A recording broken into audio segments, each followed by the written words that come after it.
growth in China continues to stall in the month of July. And so that prompted the Chinese government to lower interest rates to boost the economy. And that's what we're going to cover in this video. So guys, smash that like button, subscribe if you're new, and of course, drop a meow in that chat. You're watching More Money. Let's get it.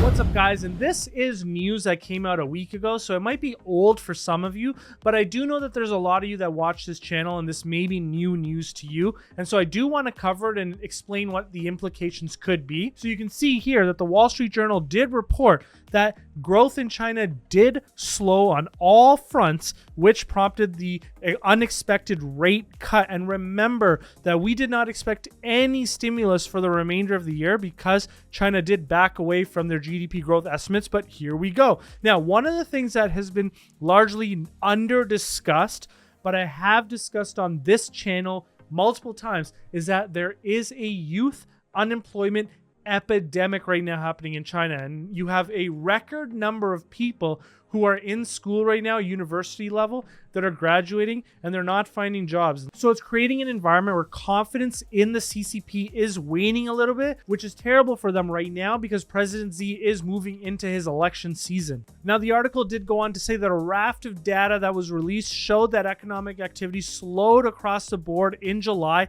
including factory output, investment, consumer spending, youth hiring, and of course, what we've been talking about on this channel for a long time, real estate.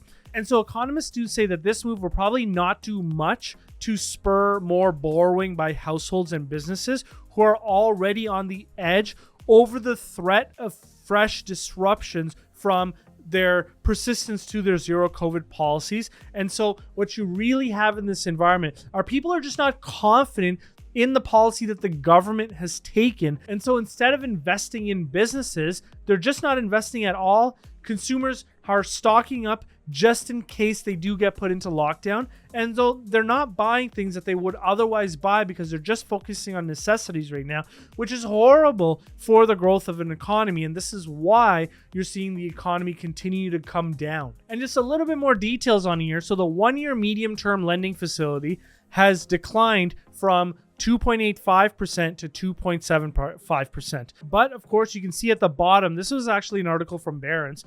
They did say that the problem is a lack of domestic demand, not expensive capital. And that's probably the best way to say it.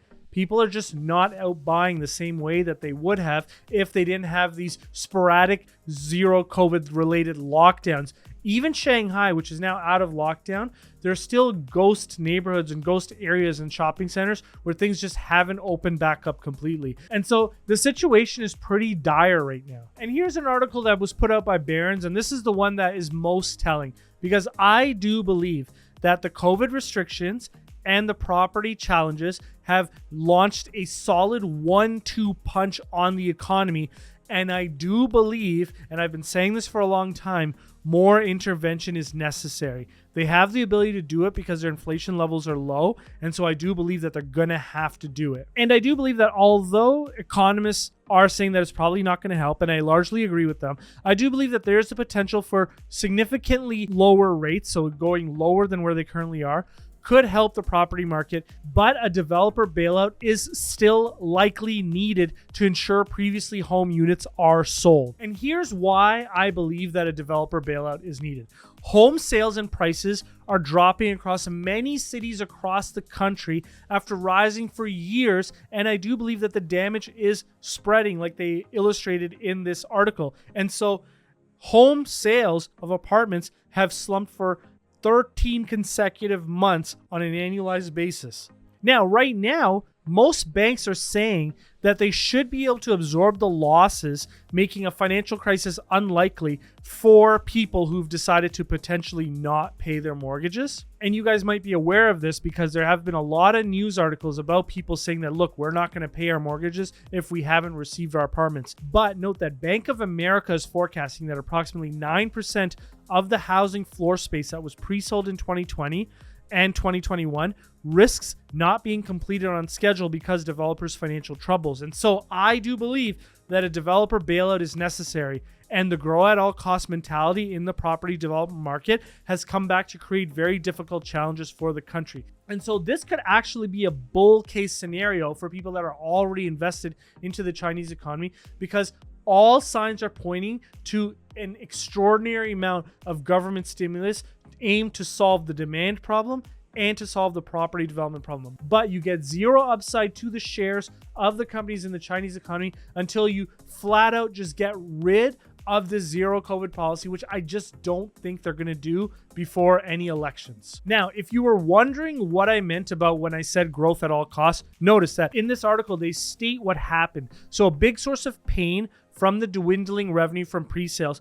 Around 80% of new homes sales in China over the last decade were of partially built properties that developers promised to deliver in 1 to 3 years. And so what ended up happening is that they used the proceeds from those pre-sales to buy up new land so that they can continue on selling more properties. And local governments enabled this practice by issuing pre-sale permits to developers for projects that were only completed as little as 25% of their planned construction. And so the money should have gone to escrow accounts to pay for the construction, but there were loosely defined rules that led many developers to withdraw cash before they were completed the buildings. And so they used the funds to secure new land leasings, created a Ponzi scheme, which of course led to a bubble, which was inevitably going to burst, which we're seeing it burst now. And now you're left with a lot of home buyers without homes. And notice these charts that were put out in the Wall Street Journal really illustrates what I'm talking about here. So you can see how the spread between new starts and completions widened to new record levels in 2018 and beyond. So how do they solve this without having the money to complete these homes? They're gonna need a bailout. It's almost a certainty, in my opinion, and speculation, I would say. Notice that new home bank loans in the Chinese retail sector have dropped significantly. And on the bottom right, notice how significantly sales have also dried up.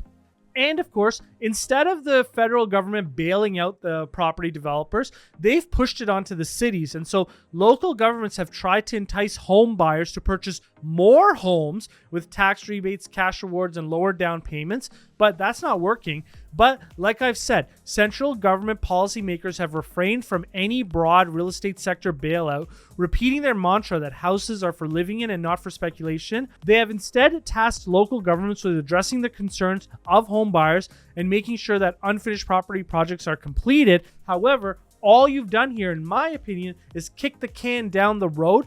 The local governments are incentivized to sell land leases because that's how they generate their tax revenue. So this is not going to get solved at the local government level. You need to bail out the developers, and you need to institute a property tax. That is much easier said than done. And so once again, I've said it before, I am predicting that there's going to be a massive bailout in the Chinese economy, but you're not going to see the share price for companies like Alibaba, that's not involved in the property sector, increasing until they also get rid of that zero COVID policy. And I just mentioned Alibaba, but why am I a bull on Alibaba when I just mentioned all of the troubles that they're having in China? Well, although the property sector remains an overhang on the Chinese economy, digital sales in the grocery space continue to grow, falling right into the wheelhouse of Alibaba. And this was reported by insiderintelligence.com. So grocery e-commerce once again is still growing in the double digits into 2025. And so what that does is it enables me to forecast growth out for Alibaba's grocery space,